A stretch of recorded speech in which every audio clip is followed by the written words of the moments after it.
मैं आप सभी का आपके अपने चैनल में स्वागत करती हूं। आई होप कि आप सभी लोग अच्छे होंगे। आज की वीडियो में हम लोग पढ़ने वाले हैं पाठ्यक्रम के बारे में, करिकुलम के बारे में आज हम लोग पढ़ेंगे। तो हम लोग पढ़ते हैं करिकुलम के बारे में। करिकुलम शब्द की उत्पत्ति लैटिन भाषा के शब्द क्यूरेर से हुई है, जिसका अर्थ है रेस कोर्स यानी दौड़ का मैदान। पाठ्यक्रम दौड़ का मैदान है जिस पर बालक लक्ष्य को प्राप्त करने के लिए दौड़ता है। पाठ्यक्रम छात्र छात्राओं के ज्ञानात्मक पक्ष, भावात्मक पक्ष और क्रियात्मक पक्ष को ध्यान में रखकर बनाया जाता है। पाठ्यक्रम में उन सभी चीज़ों को शामिल किया जाता है जो बालक कक्षा के अंदर अनुभव करते हैं, साथ ही साथ कक्षा के बाहर का अनुभव भी शामिल रहता है। तो पाठ्यक्रम में उन सभी चीज़ों को शामिल किया जाता है जो बालक कक्षा के अंदर अनुभव करते हैं और साथ ही साथ कक्षा के बाहर का अनुभव भी शामिल रहता है पाठ्यक्रम में। शिक्षक के निर्देशन में जो कुछ भी छात्र अनुभव या फिर सीखते हैं सभी पाठ्यक्रम में शामिल रहता है। जैसे विद्यालय के प्रांगण में, कक्षा के अंदर खेल का मैदान, प्रयोगशाला, पुस्तकालय आदि से भी जो है पाठ्यक्रम के अंतर्गत आ जाएंगे। कनिंघम के अनुसार पाठ्यक्रम कलाकार यानी शिक्षक के हाथ में एक यंत्र है जिससे वह अपनी सामग्री यानी विद्यार्थी को अपने आदर्श यानी लक्ष्य के अनुसार अपने विद्यालय में जोड़ता है। पाठ्यक्रम के बारे में माध्यमिक शिक्षा आयोग ने क्या कहा उसको भी हम लोग देखेंगे। पाठ्यक्रम का अर्थ केवल उन सैद्धांतिक विषयों से नहीं है जो विद्यालय में परंपरागत ढंग से पढ़ाए जाते हैं, वरन इसमें अनुभवों को वह संपूर्णता निहित है जिसको छात्र विद्यालय, कक्षा, पुस्तकालय, वर्कशॉप, प्रयोगशाला और खेल के मैदान तथा शिक्षकों एवं शिष्यों के अगणित अनौपचारिक संपर्कों से प्राप्त करता है। इस प्रकार विद्यालय का संपूर्ण जीवन पाठ्यक्रम हो जाता है जो छात्रों के जीवन के सभी पक्षों को प्रभावित कर सकता है और उसके संतुलित व्यक्तित्व के विकास में सहायता देता है।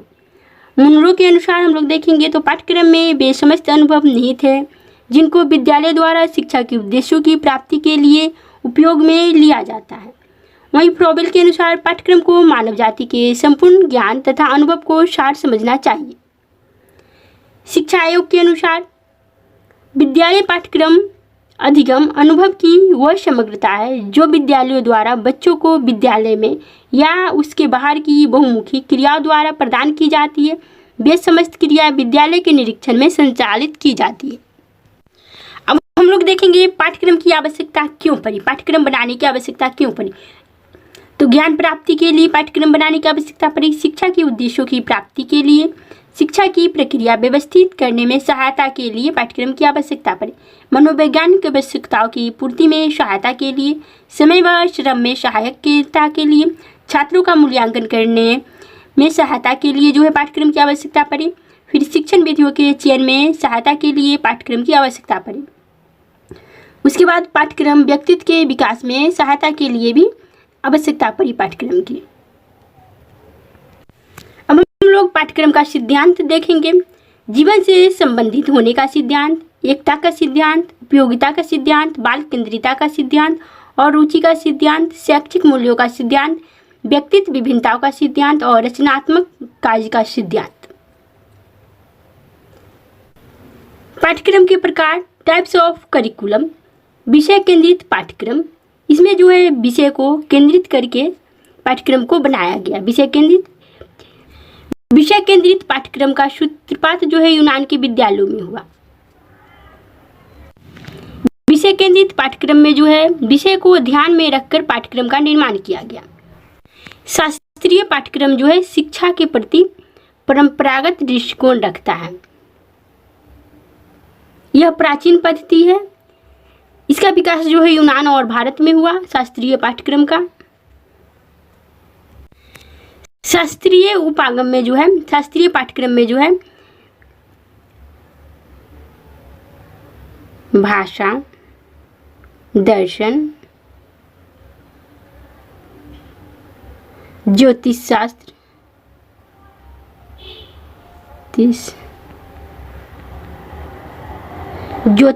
आदि के बारे में बनाया गया। इससे रिलेटेड है शास्त्रीय पाठ्यक्रम। उसके बाद बाल केंद्रित या फिर छात्र केंद्रित पाठ्यक्रम जो है बालों को ध्यान में रख करके पाठ्यक्रम को बनाया गया। जॉन डीवी जो है बाल केंद्रित पाठ्यक्रम के निर्माता है। उसके बाद आया जीवन की अस्थायी स्थितियों पर आधारित पाठ्यक्रम। इसमें जीवन को महत्व दिया गया, बालक जो है अपने जीवन का विकास कैसे कर सकते हैं। जैसा कि महात्मा गांधी ने भारत में जीवन की अस्थायी स्थितियों पर आधारित पाठ्यक्रम निर्माण के बारे में कहा था, बेसिक एजुकेशन के बारे में महात्मा गांधी ने कहा था कि बच्चे जो है कम उम्र में ही अपने जीवन की अस्थायी स्थितियों का निर्माण कर सके। इसलिए महात्मा गांधी ने जो है बेसिक एजुकेशन के बारे में कहा था। उन्होंने रोजगारमुखी शिक्षा के बारे में बताया था महात्मा गांधी ने। मूल पाठ्यक्रम कोर करिकुलम।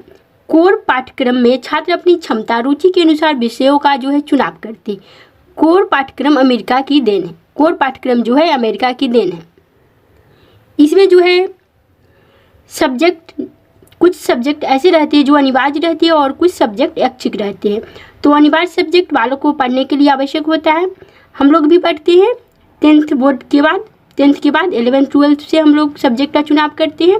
परंतु अब जो न्यू एजुकेशन पॉलिसी आया है उसमें तो 9th से ही सब्जेक्ट का जो है चुनाव करना है।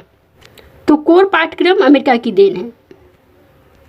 उसके बाद आया क्रिया प्रधान पाठ्यक्रम। इसमें जो है एक्टिविटी को महत्व दिया जाता है।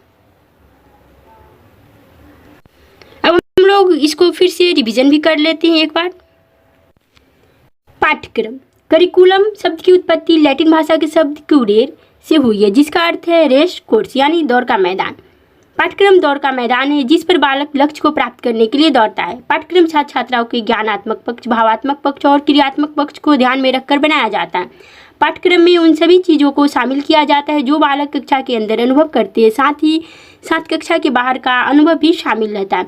शिक्षक के निर्देशन में जो कुछ भी छात्र अनुभव यानी सीखते हैं या फिर प्राप्त करते हैं वो सभी व्यवहार जो है पाठ्यक्रम में शामिल हो जाता है।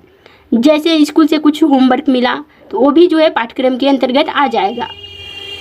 जैसे विद्यालय के प्रांगण में, कक्षा के अंदर खेल का मैदान, प्रयोगशाला, पुस्तकालय आदि सभी जो है पाठ्यक्रम में आ जाएंगे। कनिघम के अनुसार पाठ्यक्रम कलाकार यानी शिक्षक के हाथ में एक यंत्र है जिससे वह अपनी सामग्री यानी विद्यार्थी को अपने आदर्श यानी लक्ष्य के अनुसार अपने विद्यालय में जोड़ता है।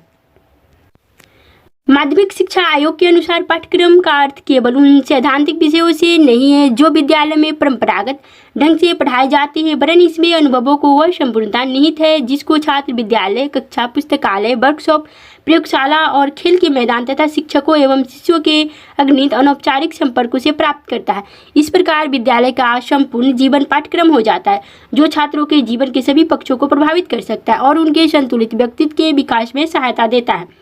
मुनरो के अनुसार पाठ्यक्रम में वे समस्त अनुभव निहित है जिनको विद्यालय द्वारा शिक्षा के उद्देश्यों की प्राप्ति के लिए उपयोग में लिया जाता है। फ्रॉबेल के अनुसार पाठ्यक्रम को मानव जाति के संपूर्ण ज्ञान तथा अनुभव को सार समझना चाहिए। शिक्षा आयोग के अनुसार विद्यालय पाठ्यक्रम अधिगम अनुभव की वह समग्रता है जो विद्यालयों द्वारा बच्चों को विद्यालय में या उसके बाहर की बहुमुखी क्रियाओं द्वारा प्रदान की जाती है। समस्त क्रियाएं विद्यालय के निरीक्षण में संचालित की जाती है। पाठ्यक्रम की आवश्यकता क्यों पड़ी? ज्ञान प्राप्ति के लिए पाठ्यक्रम की आवश्यकता पड़ी। शिक्षा के उद्देश्यों की प्राप्ति के लिए, शिक्षा की प्रक्रिया व्यवस्थित करने में सहायता के लिए, मनोवैज्ञानिक आवश्यकताओं की पूर्ति के लिए, समय व श्रम में छात्रों का मूल्यांकन करने में सहायता के लिए, शिक्षण विधियों के चयन में, फिर पाठ्यक्रम व्यक्तित्व के विकास में सहायता के लिए जो है पाठ्यक्रम की आवश्यकता पड़ी। पाठ्यक्रम के सिद्धांत को देखेंगे तो जीवन से संबंधित होने का सिद्धांत, एकता का सिद्धांत, उपयोगिता का सिद्धांत, बाल केंद्रितता का सिद्धांत, रुचि का सिद्धांत, शैक्षिक मूल्यों का सिद्धांत, व्यक्तित्व विभिन्नताओं का सिद्धांत और रचनात्मक कार्य करने का सिद्धांत जो है पाठ्यक्रम सिद्धांत के अंतर्गत आ गया। अब हम लोग देखेंगे पाठ्यक्रम के प्रकार को। पाठ्यक्रम के प्रकार, विषय केंद्रित पाठ्यक्रम, इसमें जो है सब्जेक्ट को महत्वपूर्ण स्थान दिया गया और उसके बाद पाठ्यक्रम को बनाया गया। इसका विकास यूनान में हुआ।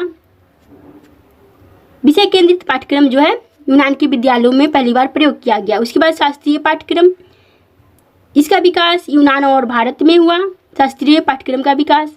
उसके बाद बाल केंद्रित या फिर छात्र केंद्रित पाठ्यक्रम, इसमें जो है बालक को ध्यान में रख करके पाठ्यक्रम का निर्माण किया गया। जीवन की स्थायी स्थितियों पर आधारित पाठ्यक्रम।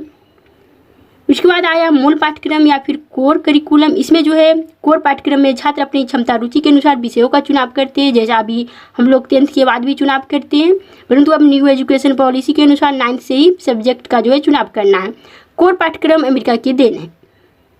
उसके बाद क्रिया प्रधान पाठ्यक्रम, इसमें एक्टिविटी को महत्व दिया गया, बालक की एक्टिविटी को जो है महत्व दिया गया। अब हम लोग इससे संबंधित जो है कुछ क्वेश्चन को भी देख लेते हैं।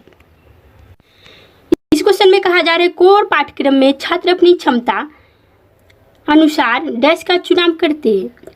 कोर पाठ्यक्रम में छात्र अपनी क्षमता के अनुसार जो है डैश का चुनाव करते हैं। क्या चीज़ का चुनाव करते हैं? विषय का, विद्यालय का, शिक्षक का या फिर इनमें सभी। बताना है कौन सा ऑप्शन राइट होगा। तो इसमें ये ऑप्शन राइट होगा विषय का। कोर पाठ्यक्रम में जो है छात्र अपनी क्षमता के अनुसार विषय का चुनाव करते हैं, ये ऑप्शन राइट है। अब हम लोग आगे बढ़ेंगे और देखते हैं नेक्स्ट क्वेश्चन। इस क्वेश्चन में कहा जा रहा है पाठ्यक्रम में उन सभी गतिविधियों को शामिल किया जाता है। ए में है स्कूल की स्थिति में गतिविधि और अनुभव को, बी में है विषय वस्तु को, सी में है विभिन्न अवधारणा को और डी में है इनमें सभी। बताना कौन सा ऑप्शन राइट होगा। तो इसका डी ऑप्शन राइट होगा, इनमें सभी। क्योंकि क्वेश्चन में कहा जा रहा है पाठ्यक्रम में उन सभी गतिविधियों को शामिल किया जाता है, तो स्कूल की स्थिति में गतिविधि जो हुई उसे भी और अनुभव को भी शामिल किया जाता है, विषय वस्तु को भी और विभिन्न अवधारणा को भी शामिल किया जाता है, इसलिए डी ऑप्शन राइट होगा। इस क्वेश्चन में कहा जा रहा है शिक्षण अधिगम प्रक्रिया का सबसे महत्वपूर्ण घटक है। शिक्षण अधिगम प्रक्रिया का सबसे महत्वपूर्ण घटक कौन है? ए में है अधिगमकर्ता, बी में है पाठ्यक्रम, सी में है कक्षा का वातावरण और फिर डी में है शिक्षण अधिगम सामग्री। बताना है कौन सा ऑप्शन राइट होगा। सबसे महत्वपूर्ण घटक पूछा जा रहा है, इसमें ए ऑप्शन राइट होगा, अधिगमकर्ता। अधिगमकर्ता नहीं रहता तो पाठ्यक्रम हो सकता था, परंतु यहाँ पे अधिगमकर्ता, इसलिए अधिगमकर्ता राइट होगा ऑप्शन। अब हम लोग आगे बढ़ेंगे और देखेंगे नेक्स्ट क्वेश्चन। इस क्वेश्चन में कहा जा रहा है पाठ्यक्रम में शामिल है। पाठ्यक्रम में क्या शामिल है? ए में है कक्षा की बाहरी गतिविधि, बी में है कक्षा की आंतरिक गतिविधि, सी में है दोनों और डी में है इनमें से कोई नहीं। बताना है कौन सा ऑप्शन राइट होगा। तो इसका सी ऑप्शन राइट होगा। पाठ्यक्रम में जो है कक्षा की बाहरी गतिविधि भी शामिल है और कक्षा की आंतरिक गतिविधि भी शामिल है, इसलिए सी ऑप्शन